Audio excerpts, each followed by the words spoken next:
नमस्कार।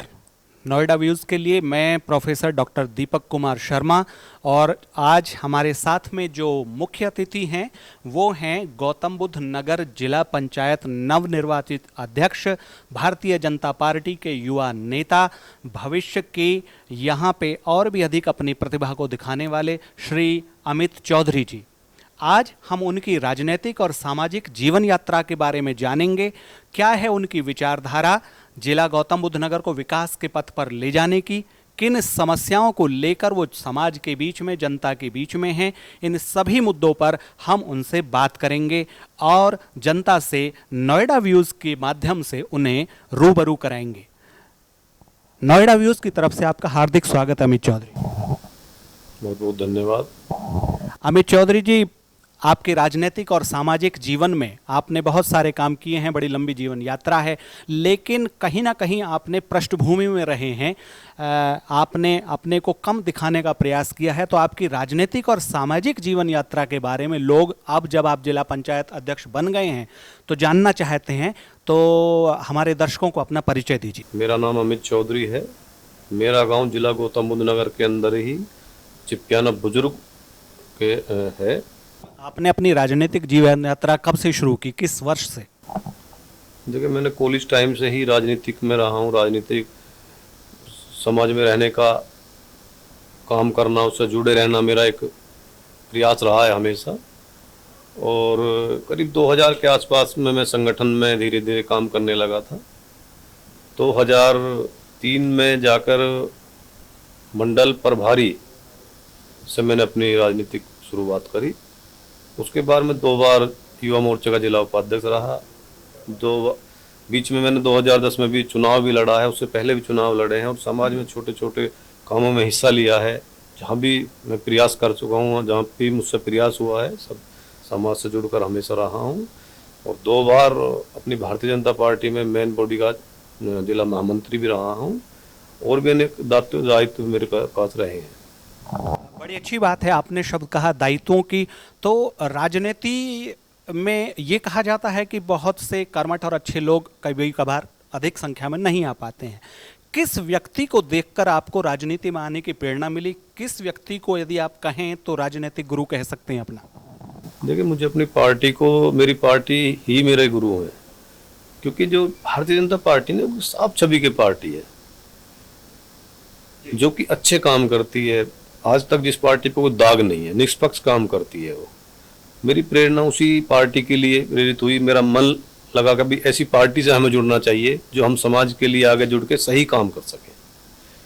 तो मेरी भारतीय जनता पार्टी ही मेरी गुरु है, क्योंकि उसमें इतने सारे बड़े बड़े हमारे अच्छे लोग हैं। मैं किस किस का नाम लूँ जिनको देख के हम आगे बढ़े हैं। आपने बहुत अच्छा कहा और ये कहा भी जाता है भारतीय जनता पार्टी के लिए कि इसमें भारत सबसे पहले है, उसके बाद जनता है और सबसे पीछे कहीं पार्टी आती है। तो ऐसी पार्टी निश्चित रूप से राष्ट्र के लिए सोचेगी। अब आप गौतम बुद्ध नगर के जिला पंचायत अध्यक्ष निर्वाचित हुए हैं। कलेक्टर से भी बड़ा पद है, कलेक्टर आपका सचिव है, यहाँ पर बड़ी जिम्मेदारी है आपके ऊपर। पिछले 5 साल से यह पद खाली था। तो क्या योजनाएं आपके दिमाग में हैं कि जिला गौतम बुद्ध नगर को, जो यूपी का शो विंडो कहा जाता है, उसके लिए प्रगति की क्या क्या योजनाएं आपके दिमाग में चल रही हैं और जनता को बताना चाहेंगे कि जिला पंचायत अध्यक्ष के रूप में आप क्या क्या करेंगे? देखिए, सबसे पहले तो हम जो हमारे गांव के रास्ते हैं उनका डेवलपमेंट एक अच्छे तरीके से कराएंगे, बिल्कुल अलग हट के। बाकी जो हमारे द्वारा काम किए जाएंगे, गाँव में लाइट हैं, शिक्षा पे भी ध्यान दिया जाएगा और अपने द्वारा रोजगार पे भी काम करने की कोशिश करेंगे। अपने प्रयासों से कहीं ना कहीं रोजगार को भी आगे बढ़ाएंगे, क्योंकि जब रोजगार आगे बढ़ता है तो हमारा समाज, हम सब आगे बढ़ते हैं। तो उस सब चीज को लेकर ही हम आगे बढ़ेंगे और जिला गौतम बुद्ध नगर को आगे लेके जाएंगे। अपनी भारतीय जनता पार्टी के सभी हमारे सांसद हैं, विधायक हैं, सभी के साथ जुड़कर, मिलजुल कर, और प्रदेश में हमारी सरकार है, माननीय योगी जी के नेतृत्व में केंद्र में है। सबको ऊपर से भी हमें फंड आता है, केंद्र से भी और जो है प्रदेश से भी आता है। सबके साथ मिलजुल कर इस प्रदेश जिले को अपने को आगे लेके जाएंगे और प्रदेश में जैसे कि गौतम बुद्ध नगर का नाम आता है उसको और अच्छा बनाने का प्रयास करेंगे। बहुत खुशी की बात है। मैंने पहली बार किसी बड़े अधिकारी या बड़े राजनीतिक आदमी का गेट पारदर्शी देखा। बाहर से ही आप दिखते हैं कि ये नहीं है कि किसी से पूछ के आपको देखना है कि भीतर तो मीटिंग चल रही है या नहीं चल रही है। क्या यही पारदर्शिता आपके राजनीतिक और सामाजिक जीवन में भी रहेगी? लोग अब जब आप जिला पंचायत अध्यक्ष बन गए हैं तो क्या आपसे आसानी से मिल सकते हैं, और मिल सकते हैं तो किस तरह मिल सकता है सामान्य आदमी अपने परेशानी के लिए आपसे? देखिए, मेरा पहले से ही सबसे मेल जोल ज़्यादा रहता है, सबके साथ बैठना, सबके साथ उठना, और मुझे नहीं लगता कि मुझसे मिलने के लिए सबको यहाँ आने की आवश्यकता है। मैं तो सबसे बोलता हूँ, मैं उन्हीं के पास चला भी जाता हूँ। मैं जब अपने यहाँ क्षेत्र में जाता हूँ तो मैं उनसे बोलता हूँ कि आपको ऐसी आवश्यकता नहीं है कि आप मेरे पास आएँ, आप मुझे बुला भी सकते हैं। तो मेरा तो यही सब रहेगा, आगे आज भी और हमेशा रहेगा, क्योंकि जो लोग बनने के बाद लोगों से दूर चले जाते हैं वो अपने आप से भी दूर चले जाते हैं। इसलिए मेरा तो मानना ये है कि अगर आप किसी पद पर बैठे हो तो आपको और ज्यादा लोगों से मिलना चाहिए, ताकि उन लोगों को ये लगे कि हमने जो चुना है वो हमने अच्छा किया है। लेकिन कई लोग बनने के बाद दूर हट जाते हैं लोगों से, उसका परिणाम उन्हें बाद में भुगतना पड़ता है। बहुत अच्छी बात है। जिला पंचायत अध्यक्ष का जो पद था वो पिछले 5 साल से खाली पड़ा हुआ था, कुछ राजनीतिक या जो भी कारण रहे हों सरकार के, तो योजनाएं विकास की कुछ रुक सी गई थी। और इस क्षेत्र में प्रधानी पहले से ही अनेकों गांवों में नहीं है, प्राधिकरण पर जिम्मेदारी है उन गांवों की, और प्राधिकरण कहीं हद तक सही भूमिका निभा नहीं पा रहा है। तो इन सब मामलों को आप किस तरह से देखेंगे? देखिए, जिला पंचायत 5 साल से खाली था, लेकिन जो हमारे जिला पंचायत में कार्य थे वो बीएम साहब द्वारा किए जा रहे थे कुछ हद तक, और बाकी अब जब अध्यक्ष आ गए हैं बन के तो उसमें और तेजी लाई जाएगी। बाकी जो गांव जो अथॉरिटी वगैरह के अंदर आए हों उसमें भी हम प्रयास करेंगे, उनके साथ मिलकर अथॉरिटी से बात करेंगे, उसे बोलेंगे भाई वो काम उन गाँव में भी काम होने चाहिए, और अपने प्रयास से आगे बढ़ाने का काम करेंगे। आपने बेरोजगारी की बात की थी, वो एक बहुत बड़ा मुद्दा है। लोग ग्रेजुएट, बीटेक, एमबीए करके बड़ी संख्या में क्षेत्र में घूम रहे हैं, और आपने कहा कि यदि घर में रोजगार होगा तो विकास अपने आप होगा।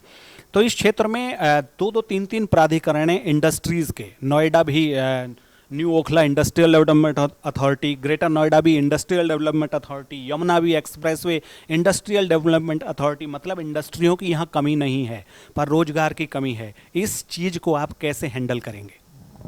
देखिए, प्रयास करा जा रहा है। कुछ परसेंटेज जो यहाँ पे लोकल हमारे गांव थे, पहले थोड़ी दिक्कत आई थी बीच में, लेकिन अब कुछ 40% के आसपास ये कोटा में मिलने जा रहा है। मिल भी गया है, मान लीजिए बहुत जल्दी हो जाएगा। तो ज़्यादा से ज़्यादा हमारे युवा उसमें अपने जो जैसा है उसी हिसाब से उसको रोजगार मिलेगा, ऐसा हम प्रयास कर रहे हैं। अगर एक रोड मैप की बात की जाए तो गौतम बुद्ध नगर के लिए अगर 3 प्राथमिकताएं मैं आपसे पूछना चाहूँ अपने कार्यकाल में, कि क्या आपका सपना है कि इन 3 चीज़ों को तो अपने कार्यकाल में आप अवश्य करना चाहेंगे, तो उनकी जानकारी देने की कृपा करें। सबसे पहले तो मैं डेवलपमेंट पे कोशिश करूंगा कि डेवलपमेंट अच्छा हो जाए, शिक्षा अच्छी हो जाए, रोजगार अच्छी हो जाए। जब रोजगार, शिक्षा और डेवलपमेंट अच्छा हुआ तो जिला अपने आप आगे जाएगा।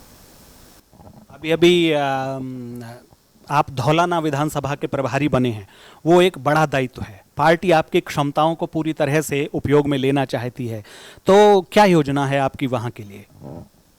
सबसे पहले तो अभी नया दायित्व मिला है। अभी मैं जाऊंगा, मेरा प्रयास ये रहेगा कि सबसे मिलजुल कर, सबको साथ लेकर वहाँ पर कार्य किया जाए, सबको जोड़कर एक साथ जो मुझे जिम्मेदारी मिली है उस पर मैं पूर्ण रूप से पूरा उतरूँ, और आने वाली 2022 में पूर्ण बहुमत से हमारे सभी विधानसभा से विधायक जीत का है और हम जो है सरकार बनाएंगे। ये मेरी। बहुत अच्छा। तो ये थे श्री अमित चौधरी, उत्तर प्रदेश की शो विंडो केस कहे जाने वाले गौतम बुद्ध नगर के जिला पंचायत अध्यक्ष। उन्होंने विस्तार से बताया कि उनका मुद्दा केवल एक है, विकास, और उसके साथ साथ वो क्षेत्र की सबसे बड़ी समस्या रोजगार को हल करने के लिए भी कृत संकल्प हैं, जिसके चलते उन्होंने कहा कि उन्होंने और अन्य जनप्रतिनिधियों ने मिलकर जो प्रयास किए हैं उसके चलते 40% से ज़्यादा लोकल लोगों को यहाँ की इंडस्ट्री में रोजगार मिलेगा, जिसे वो अपना सबसे बड़ा कदम, मास्टर स्ट्रोक समझते हैं। और इन्हीं सब विकास कार्यों के बलबूते पर वो 2022 के चुनाव के लिए जनता के सामने जाएंगे, और पूरी उम्मीद करते हैं कि उससे भी अधिक बहुमत से भारतीय जनता पार्टी की सरकार उत्तर प्रदेश में बनेगी। बहुत बहुत धन्यवाद अमित चौधरी जी, आपने हमें समय दिया। बहुत बहुत धन्यवाद आपका।